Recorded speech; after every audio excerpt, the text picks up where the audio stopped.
Hello everyone, and welcome back to another Datapack showcase here on the channel, where today we will be looking at something that I have been working on for a very long time. In fact, I guess it's been about, well, I think over like a year and a half now. And in fact, this video was supposed to come out back in like February, but as things go, my computer at the time had different plans and decided, you know what, I don't feel like working anymore, and it just completely broke down and would not start up, and I almost lost all the data and everything I was working on, and that was very sad. Almost. But things worked out, fortunately, in the end, and so here we are after much pain and sadness and anyway. So back in April of last year, I made a video about Mjolnir, which at the time was just sort of a work in progress project that I had going on. I didn't have certain things fully figured out or completely polished, and oh, the texture, it's so bad, even for a placeholder. But I had been tinkering away with it and improving it, and now after all that work, I am finally, at last, ready and excited to share the finished result today. Some aspects of this project are still the same, and I have also gone ahead and added some really awesome new features and touched up some of the old ones as well, or at least I think they're pretty awesome. I'll leave that for you to decide. But without further ado or fuss, let's take a look at the completely finished Mjolnir. So right off the bat, Mjolnir does now have a crafting recipe that you'll have to follow in order to summon it and use it. To get your hands on one, you'll have to craft it using the following ingredients: 64 leather, 1 nether star, and 10 of a special mineral called Emerald Uru, which is another new aspect of this data pack that I've added. So Emerald Uru is an extremely rare resource that you can only find by mining emerald ore. Every time you mine a block of emerald ore, there's a 10% chance that it will also drop a piece of Emerald Uru. Using a pick with fortune on it will slightly raise the chances of getting the Uru to drop, and with higher levels of fortune further increasing that chance. Once you have all your ingredients, you then have to place down an anvil at an elevation of 100 blocks or higher, and throw all the ingredients on top. Then lastly, before the crafting can take place, you'll need to offer up 50 levels of experience as well. But with everything finally ready and in place, the crafting can begin.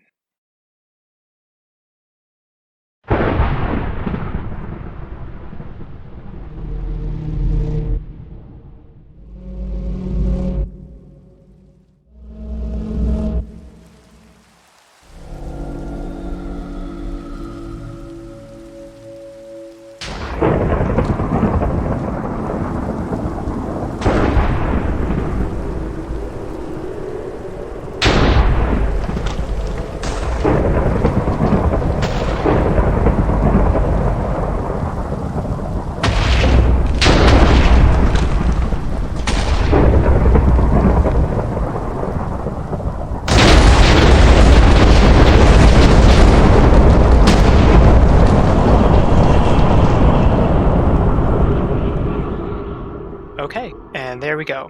So now all we have to do is just walk up to it, and then it will be automatically deposited into your inventory.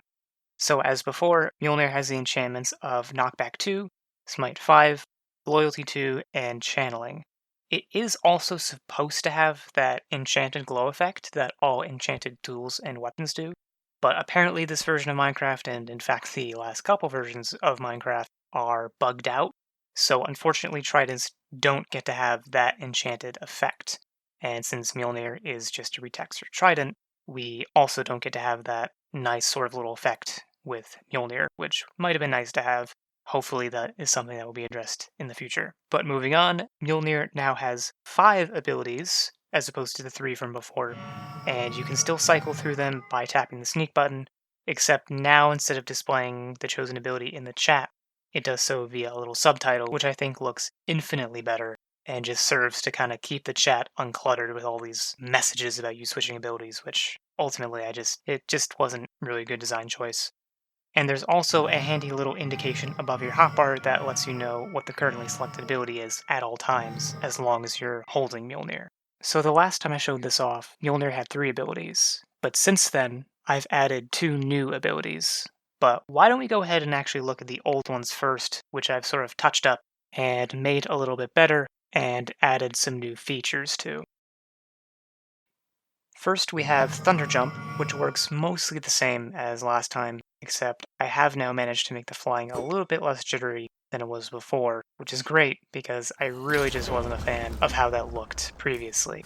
But I also kind of realized that maybe it would be good to include a way to cancel the jump, because maybe you used the ability by accident, or maybe you just misjudged how far something away was, and now you're kind of just trapped flying behind Mjolnir before it comes down on its own. But now you can cancel the jump by tapping Sneak, and this is going to cause you to slam down into the ground really, really fast, and then do damage to anything in the area around you where you land. And I mean, I'll leave it up to you to decide for yourselves, but I think this is really satisfying and is one of my favorite things to mess around with when I was doing my testing. And actually, interestingly, during my testing, I discovered two other features of this ability that I didn't intend to make, but they just kind of came about as a result of how the code was. And I liked them so much that I decided to integrate them and flesh them out a bit more. So the first of these features is that when you hit enemies with Thunder Jump equipped, you will create an explosion on the spot, which will do AoE damage to any nearby entity except to the user, so you can't damage yourself, because that would end pretty quickly. So you can't hurt yourself, but you will hurt any entities that are nearby. And this is very destructive and ridiculous, but also quite fun and just very silly. So I had to keep it in. Now, the second feature. Ooh boy. I think this has to be my absolute favorite part of this entire project. You see, during my testing, I discovered that if you aimed a thunder jump at roughly the top of an entity's model, that the resulting explosion would actually catapult you straight up in the air, really high. Now, to me, that's pretty automatically amusing and fun. But then I kind of realized, well, what if you could chain thunder jump over and over and hit an enemy with thunder jump, launch into the air, then aim while in midair, aim it at another enemy, and then launch off their head, and then do that over and over and over again, and just bounce around on enemies' heads. Which sounds ridiculous, and I love the idea of that. And I tried to do that, but unfortunately, just the way the code was sort of laid out at the time, it just wasn't possible. And unfortunately, it just didn't work. But that idea stuck with me, and I really wanted to see if it could work. I wanted to see it through. And I'm so glad that I did, because the result is actually a really, really fun way, and ridiculous and silly way, of attacking enemies as you just soar and bounce through the air like just a madman. And it actually even becomes a little bit of a mini game to see how long you can keep the chain going. And it's actually really challenging. And I definitely spent way, way more time than I should have just playing around with this and getting as high of a consecutive chain as I could. My highest chain is 11, by the way, if you were wondering. If you can probably beat it, but, well, there you go. Moving on to Whirlwind Storm, I haven't done a whole lot other than just improve the overall look and sound of the attack. But what you'll also notice is that I've now implemented some cooldown times for some of these attacks. Thunder Jump is unlimited and you can use it as much as you want, but for others, such as Whirlwind Storm, you can only use it every so often. And I mean, I probably don't have to explain cooldown abilities, but if an ability is cooling down, you can't use it until it's recharged. And once the ability is ready, you'll hear a dinging sound, and a brief message will appear above the hotbar, letting you know that the ability can be used again. And even if you have a different ability selected at the time that it recharges, you'll still get that message, so that way you always specifically know which ability has just finished cooling down, even if you don't have that ability selected at the time.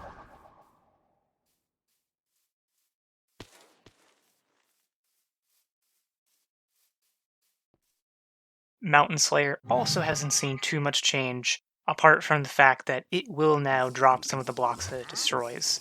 Actually, originally I had wanted to have it drop everything it breaks, but that caused a very considerable degree of frame drops to a really, really bad degree. So I decided, you know what? Maybe I just won't do that. So I opted not to do that. So this ability is good for, well, the aforementioned Slaying of Mountain. It's in the name, it's probably pretty good at doing that, along with other types of terraforming and land management above the surface and just clearing out land for a big building project. I would say just be careful where you aim this thing, because it will actually tear through anything, including bedrock. So just don't aim it at your house. I mean, unless you want to destroy your house, in which case it's probably pretty good at destroying a house. It's also pretty good for sort of large scale, messy mining expeditions.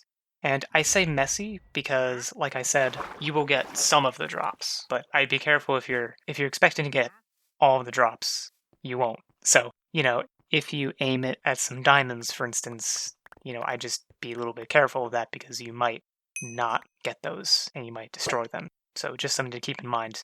I'd say for mining purposes, this is good for just clearing out large areas of stone, finding caves, and exposing ore veins, and then after which you'll want to go in with the finer precision of a pickaxe to actually get the ore drops guaranteed, rather than risking Mjolnir just gobbling them all up. Overall, this ability is probably pretty overpowered. I mean, that is kind of the point of this weapon anyway, but either way, it's still pretty ridiculous and pretty silly and fun, and I think that's what matters most.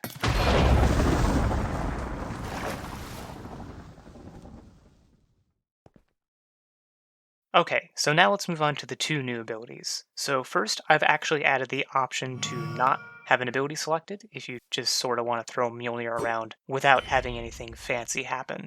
Beyond that is the first new ability called Chain Lightning. Holding right click and releasing with this ability selected will fire off a projectile which will shock and damage any entity that it touches. But then that entity will pass on that shock to a different nearby entity, and then that entity will pass it on, and so on and so on. So if you have a group of enemies sort of clustered together and you fire chain lightning at one of them, then this may cause the others to get caught up in the chain attack and take damage as well. So theoretically, if you had a bunch of enemies all together and you shoot at one of them, something like this could happen.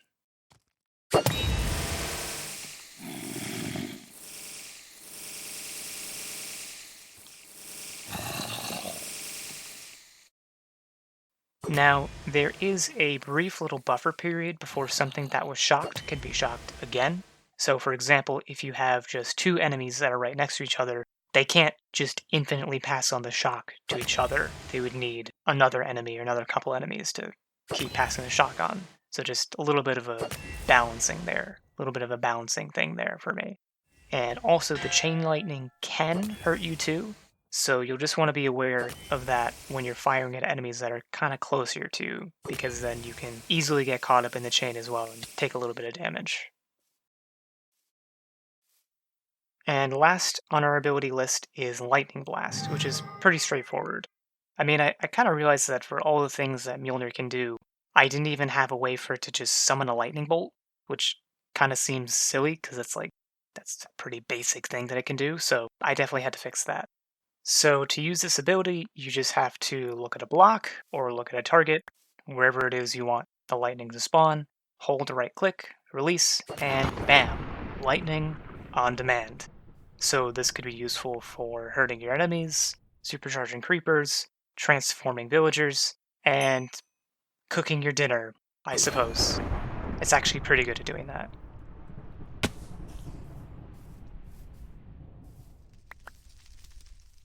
Okay, so that is actually going to wrap it up for today, but thank you so much for watching. I hope you enjoyed it. I certainly know that I enjoyed making this and putting it together, and finally seeing it to its completion, even despite nearly losing all the stuff I've been working on because my computer failed, and then I was almost very, very sad, and that would have been very, very bad. But luckily, that did not happen, so I did not have to feel sad or bad. But I know I'm pretty proud of this, and hopefully you'll find it as fun as I have had with making it. And if you'd like to try this out for yourself, then definitely make sure to check out the description where you will find a download link for the data pack and resource pack. And of course, as always, if you have any feedback, thoughts, criticisms, quarrels, conundrums, really pretty much anything that you'd like to direct at me, then you can go ahead and let me know down in the comments. And if you found this content suitable and adequately entertaining, then consider leaving a like and subscribing if you feel so inclined, which is, of course, always appreciated. And I will see you for the next one. Bye bye.